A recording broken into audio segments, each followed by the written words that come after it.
तो उसके हमारे ज़मीनों की सुरक्षा की बातें होती हैं। तो निश्चित रूप से ये हमारे ज़मीनों पे तो कब्जा होगा ही और राजनीतिक लाभ होके इनका व्यवस्था में भी पूरा कब्जा होगा।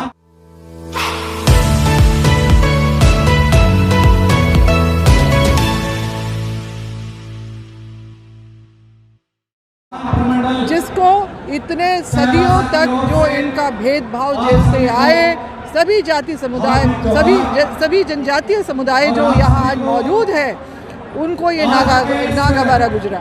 ये दावा आखिर कैसे कर रहे हैं? ना इनका ऐतिहासिक पारंपरिक रूप से, ना हमारे तरफ से सांस्कृतिक रूप से कोई भी इनसे मेल नहीं हम पाते हैं। हमसे भेदभाव करने वाले आखिर आज दावा कैसे? ये एक बहुत मुख्य कारण है कि अपनी व्यवस्था में लोग यहाँ पर आए हैं, राज्य के कोने कोने से आए हैं और जो है अन्य राज्यों से आए हैं। एक और बात यहाँ पर ये है कि एक और खतरा हमारे ऊपर आदिवासी समुदाय के ऊपर जो चौतरफा खतरा हो ही रहा है, हमला हो ही रहा है, जो हमारी ज़मीनों पे कब्जा हो रहा है। जिस तरह से सरकार इसमें बिल्कुल संवेदनशील है। कितनी मामले ऐसे हम लोग लेके जाते हैं, मगर वो सिर्फ आई वॉश की तरह ही सारी प्रक्रिया में नजर आती है, क्योंकि उसमें बहुत हम लोग को संघर्ष करना है और फिर न्यायिक प्रक्रिया में जाके कुछ प्रशासनिक सरकारी तौर पे हमला नहीं हो पाता। तो और एक है कि जो आदिवासी इस देश का असली मालिक रहा है और यहाँ पर व्यवस्था कायम करने वाला,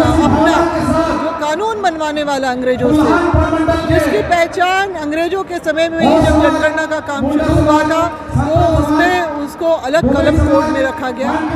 हमारी जनगणना अलग से होती रही और आज़ादी के बाद भी हमें अलग कॉलम कोड, जिसमें आदिवासी धर्म एवं अन्य मान्यता, अन्य वाला जो अदर्स वाला जो कलम देखते थे, 7वां कॉलम जो हमारे लिए विशेष रूप से था, जिसमें हम सरना, गोंडी, भीली, कोया पंडित, कोटी और अन्य समुदाय जो जाते 781 आदिवासी समुदाय अपनी धार्मिक आस्था को दर्ज कराते रहे यहाँ पर, और उसको 2019 के प्रपत्र से हटा दिया, ये बोलते हुए कि सरना सनातनी एक है, आदिवासी हिंदू है, तो अलग से कलम कोड क्यों? और ये बोल के इन्होंने अभी वर्तमान केंद्र सरकार ने इसको हटा दिया। इस बात का भी हमें बहुत नाराजगी है कि हमारी पहचान को मिटाने के लिए सरकार ने इस तरह का काम किया। और इसलिए हम लोग जो कलम कोड जो था पहले 2011 तक, जिसके अंतर्गत हमारी जो अपनी जनगणना हुई है, हम उसको पुनर्स्थापित करने की हम मांग करते हैं, ताकि हमारे जो आंकड़ों पर आधारित नीति निर्धारण हो, योजनाएं बने, आदिवासी को उसका हक, मान सम्मान बिल्कुल वैधानिक रूप से मिले।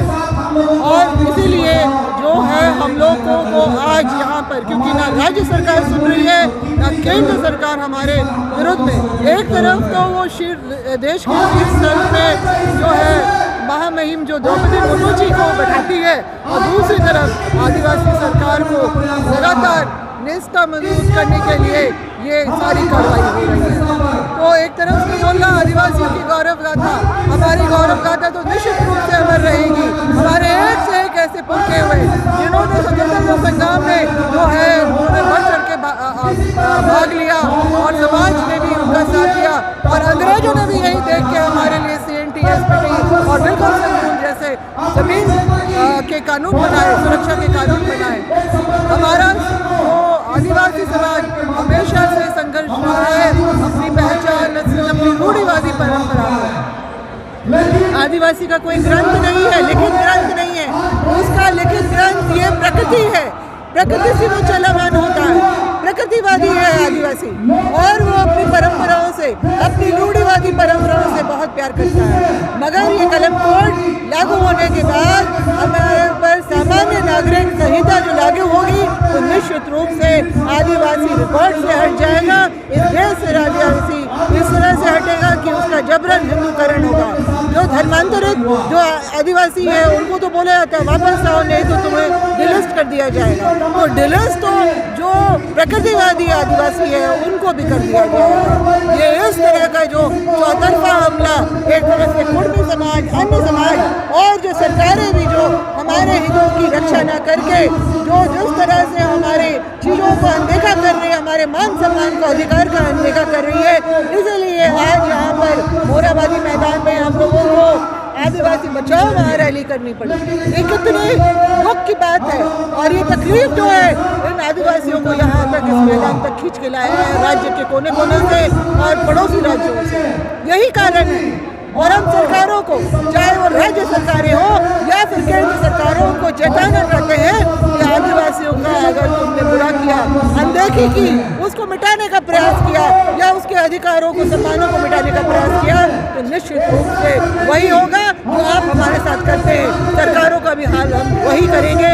आदिवासियों में इतनी ताकत है और इतना जो साहस है आज एक इस बात को लेकर दिख रही है, तो सरकार भी चेते, सुधरे, नहीं तो इसका अंजाम लोकतांत्रिक व्यवस्था में हमको कैसे देना है, अब उसका जवाब हम समय आने पर देंगे।